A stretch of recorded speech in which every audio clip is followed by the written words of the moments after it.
Hindi ko to balak bilhin. Pero ngayon, madalas ko nang gamit-gamit. Tingnan nyo naman kasi yung flow nung pants na yan. At yung kanyang leg hole allowance. Masyado siyang malaki para sa size ko. And yes, ang ganda ng kanyang fitting, guys. Tingnan nyo naman, no? Kaya kung mahilig kayo sa mga barrel pants, pwede nyo i-consider itong suot-suot ko. Available siya in 6 colors kung hindi ako nagkakamali.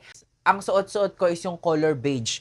Tapos, size 2XL. Available yung size niya from extra small hanggang size 2XL. Yung waistline ko kasi guys, 36. At yung 2XL, kakasya siya sa may mga waistline na 34 to 36. Kung mapapansin nyo guys, may mga bulsa na rin yan sa harap tsaka dito sa likod.